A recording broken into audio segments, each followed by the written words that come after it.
خوش آئند ڈیولپمنٹ ہے، کیونکہ وہ جو اس چور دروازے سے جو ہمارا کرپٹ ایلیمنٹ راہ فرار اختیار کرنے کی کوشش کر رہا ہے، اس سے کچھ ٹھہراؤ پیدا ہوگا، اور ان کا خیال ہے کہ اس قانون کے تابع وہ اپنے راستے تلاش کریں گے، وہ شاید اتنے آسان نہ ہوں۔ آپ نے دیکھا کہ اس قانون کو اتنی ترجیح دی گئی کہ بجٹ کی جو پیسج ہے وہ دوئم تھی، اور اس قانون کا پاس ہونا اس کو اولیت دی گئی، کیونکہ بہت سے امپورٹنٹ حضرات ہیں جن کے اوپن اینڈ شٹ کیسز تھے، اور وہ قانون کی گرفت میں آنے کے قریب تر تھے۔ تحریک انصاف اور بالخصوص عمران خان صاحب نے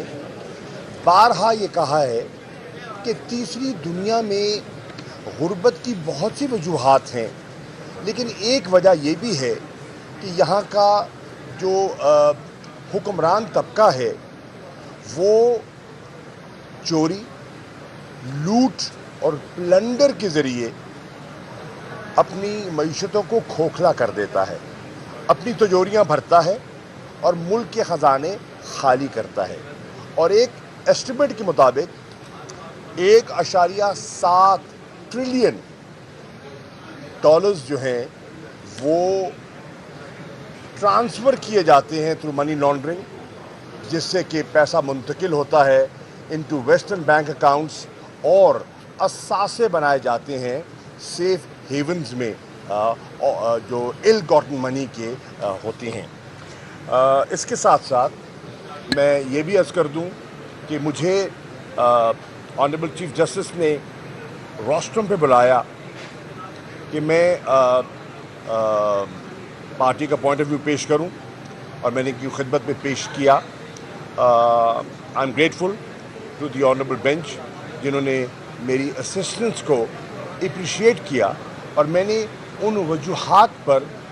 تھوڑی سی روشنی ڈالی کہ کس طرح پارلیمنٹ میں اس قانون کو جس انداز میں زیر بحث لانا چاہیے تھا نہ لایا جا سکا۔ میں نے ان کو حوالہ دیا کہ جب ہم اپوزیشن میں تھے اور مسلم لیگ نون کی گورنمنٹ تھی، زاہد حامد صاحب وزیر قانون تھے، ہم نے کتنی نشستیں کی اور گھنٹوں کے گھنٹے ہم وہاں بیٹھے رہے۔ مجھے یاد ہے آدم سواتی صاحب بھی ہوا کرتے تھے، ڈاکٹر شیرین مزاری صاحبہ بھی ہوا کرتی تھیں، اور ہماری ایک ایک نیب کے قانون کی ترمیم پر لمبی بحث ہوئی۔ اگر اس وقت حکومت سنجیدہ ہوتی تو وہ بڑا اچھا موقع تھا، حکمران تھے تو وہ ایک کنسنسس بلڈ کر لیتے، اور اس کنسنسس کے ذریعے نیب کے قانون کو ہم اس میں امینڈمنٹ کر لیتے، اور جو کہ ultra vires to the constitution نہ ہوتا، وہ پرسن اسپیسیفک نہ ہوتا، جس طرح کے اس قانون کو بنانے کی کوشش کی گئی ہے۔ اس کے ساتھ ساتھ میں نے یہ بھی عدالت عظمیٰ کے سامنے پیش کیا کہ جب ہم فیٹف کی لیجسلیشن کے لیے ہماری کمیٹی تشکیل دی گئی، اور میں مسلم لیگ نون اور پیپلز پارٹی کی اعلیٰ قیادت کے ساتھ بیٹھا ہوا پی ٹی آئی کی نمائندگی کر رہا تھا، تو اس وقت بھی انہیں فیٹف کی لیجسلیشن کی پرواہ کم تھی۔ آج وہ جو کلیم کرتے ہیں کہ ہم نے پاکستان کو گرے لسٹ سے نکالا، انہیں ذرا بھر انہیں گرے لسٹ کا کوئی فکر نہیں تھی۔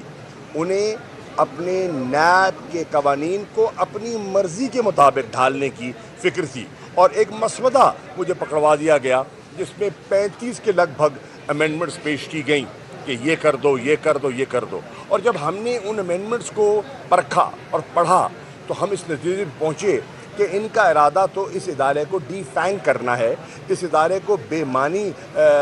کرنا ہے، اور اپنے اکاؤنٹیبلٹی کیسز سے فرار حاصل کرنا ہے۔ چنانچہ obviously عمران خان صاحب نے اور تحریک انصاف نے اس اٹیمپٹ کو مسترد کیا، اور ایسا نہ ہو سکا۔ اور پھر آپ قانون دیکھیں جو اب لائے گئے ہیں، جس کو ہم نے چیلنج کیا ہے،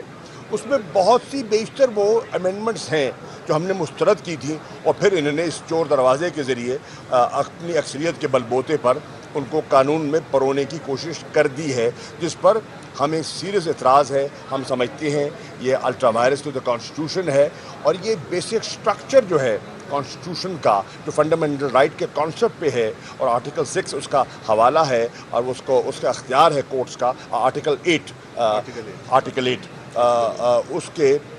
اس کو public interest, public money, accountability, governance, یہ سب ایشوز جو ہیں ان کی جو لنکیجز ڈرا کرتا ہے وہ سامنے لایا۔ ہمارا خیال ہے کہ پبلک منی کو پروٹیکٹ کرنا تحریک انصاف کی، اور اکاؤنٹیبلٹی ہمارے کور پرنسپلز میں سے ہے۔ ہم نے اس پر کبھی کمپرومائز نہیں کیا، اور نہ انشاءاللہ کریں گے۔ سیلف سرونگ امینڈمنٹس، میں نہیں سمجھتا کسی قانون کو، اچھا قانون جو ہے وہ سیلف سرونگ امینڈمنٹس کو ترجیح دیتا ہے، اور اس قانون میں جو ترامیم کی ہیں وہ پرسن اسپیسیفک ہیں، چند لوگوں کو، چند اشخاص کو، جس میں کہ مجھے کہنے کی اجازت دیجیے، ہمارے وزیر اعظم ہیں، شہباز شریف ہیں، ان کے صاحبزادے ہیں، ہمارے آصف علی زرداری صاحب ہیں، ان کے کیسز ہیں، ان سے چھٹکارا دلوانے کے لیے ایک سوچی سمجھی ایک سکیم ہے اور کوشش ہے، جس کا تحریک انصاف مقابلہ کر رہی ہے، اور انشاءاللہ ہم کرتے رہیں گے۔ مجھے یہ بھی کہنے کی اجازت دیجیے کہ ہمارے ملک کو اللہ کے فضل و کرم سے عوام کی تائید حاصل ہے۔ اب یہ ہم زبانی نہیں کہہ رہے، 17 تاریخ کو عوام نے عمران خان صاحب کے بیانیے پر مہر ثبت کر دی ہے کہ امپورٹڈ حکومت منظور نہیں ہے، غلامی منظور نہیں ہے، کرپشن اور چوروں کے ٹولے کا قوم مقابلہ کرے گی، اور کرپشن کا مقابلہ کرنا تنہا عمران خان کی ذمہ داری نہیں ہے، یہ پوری قوم کی ذمہ داری ہے، تمام اداروں کی ذمہ داری ہے، جنہوں نے اپنا کردار ادا کرنا ہے۔ پاکستان کی عوام نے اپنا کردار ادا کیا ہے۔ میں توقع کرتا ہوں کہ ہماری جو اعلیٰ عدالتیں ہیں وہ بھی پاکستان کی